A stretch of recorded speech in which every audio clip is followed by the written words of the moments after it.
All India Muslim personal law board के प्रवक्ता सज्जाद नोमानी का एक और विवादित बयान सामने आया है। उन्होंने कहा कि तालिबान ने पूरी दुनिया को अपना दम दिखाया है। जो कौम मरने के लिए तैयार हो जाए उसे कोई हरा नहीं सकता। देखिए, जो पहला बयान था उससे भी और ज्यादा विवादित बयान नोमानी का सामने आया है। अब ये भी सुनिए। एक बार फिर ये बात पूरी दुनिया को दिखा दी कि फतह व गलबे का ताल्लुक़ सिर्फ असबाब व वसाइल से और हथियारों से और तादाद से नहीं है, बल्कि कौमी इरादे से है,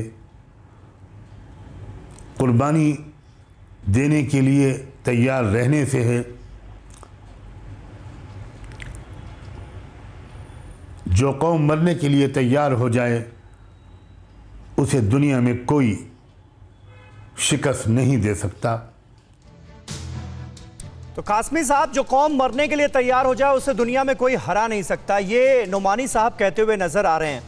अब इस सोच पर आप हैरानगी जताएंगे, दुख जताएंगे, लाचारी जताएंगे या सिर्फ और सिर्फ अफसोस करके रह जाएंगे? समीर भाई, हमारी सरकार जो है वो बहुत ताकतवर सरकार है, वहाँ से अपने नागरिकों को सुरक्षित निकाल रही है और इधर से एयर इंडिया की जो एयरफोर्स की फ़्लाइट्स हैं या एयर इंडिया की वो खाली जा रही हैं। तो नोमानी साहब को शहादत का अगर शौक़ है तो मैं उनको दावत देता हूँ कि वो ये शहादत यहाँ से जितने खाली हवाई जहाज़ मैं बंदोबस्त करा देता हूँ विदेश मंत्री से बात करके आज कि नोमानी साहब और उन जैसे लोग जाना चाहते हैं तो आप इनको भिजवा दीजिए ताकि शहादत इनके हाथ लग जाए। वैसे भी उम्र रसीदा हो चुके हैं। मुझे पता नहीं नोमानी साहब क्यों ज़बरदस्ती इस तरह के विवादों में रहना चाहते हैं, क्यों इस तरह का तनाज़ो वो रख करके हिंदुस्तान के मुसलमानों को रुस्वा करना चाहते हैं। जो नोमानी साहब कह रहे हैं उस पर उन पर कार्रवाई होनी चाहिए, पूछताछ होनी चाहिए, देश की एजेंसियों को पूछताछ करनी चाहिए। और मैं आपके टीवी के माध्यम से पूरे मुल्क को बता देना चाहता हूं कि हिंदुस्तान के मुसलमानों का ना ये रुख कल था, ना आज है और ना क़यामत की सुबह तक हो सकता। हम तालिबान की विचारधारा के कल भी खिलाफ थे, आज भी खिलाफ हैं और कल भी खिलाफ रहेंगे। अगर तालिबान अपने आप को सही करते हैं तो ये सरकार का काम है कि अगर वो हमारी सरकार के मामलात पर ठीक उतरेंगे तो सरकार उनसे डायलॉग कर सकती है। अलबत्ता हिंदुस्तान का मुसलमान उनके पक्षधर ना था, ना है और ना हो सकता है। शादाब चौहान, कुछ कहेंगे आप? इस्लाम का नाम लेकर इस्लाम का सबसे ज्यादा नुकसान अगर हो रहा है तो इस तरह के बयानों से हो रहा है, इस तरह की कट्टरवादी सोच जाहिर करके हो रहा है। देखिए, सबसे पहले हमें यह समझना पड़ेगा कि तालिबान को एज अ टेररिस्ट रिकॉग्नाइज करने वाला अमेरिका आज सर्टिफाइड कर चुका है, उन्हीं से पीस डील कर चुका है जिसमें भारत का प्रतिनिधित्व पी कुमारन साहब कर रहे थे। जो वहां सोवियत संघ और अमेरिका ने तालिबान को, अफगानिस्तान को बर्बाद किया। अरे भाई, तालिबान को आप आतंकी नहीं मानते थे क्या अब तक? तहरीके तालिबान पाकिस्तान का नाम सुना है आपने? तहरीके तालिबान अफगानिस्तान का नाम सुना है? अलकायदा का नाम सुना है? 2001 में क्या हुआ आपने देखा, या फिर आपने आंखें मूंद ली थी? आप अचानक अभी से आए हैं और आपको एहसास हो गया कि ये निजाम मुस्तफा बनाने वाले लोग आ गए हैं, तो इनका वेलकम कर दो। मैं ये कह रहा हूं कि तालिबान ने कल अपनी प्रेस वार्ता में कहा कि हम अपनी धरती को आतंकवाद के खिलाफ, तालिबान ने प्रेस वार्ता में क्या कहा वो आपको यकीन हो गया? नहीं, अरे आपको अमेरिका की बात पर आपको विश्वास हो जाता है, आपको इजराइल की बात पर विश्वास हो जाता है, लेकिन एक नई सरकार हमारे पड़ोस में बनने जा रही है, उसकी बात पर विश्वास इसलिए कि उन्होंने हमारे नागरिकों के साथ पॉजिटिव गेस्चर दिखाया। अच्छा, आपके नागरिकों के साथ? और अफगानिस्तान के नागरिकों के साथ क्या किया? इस बारे में अफगानिस्तान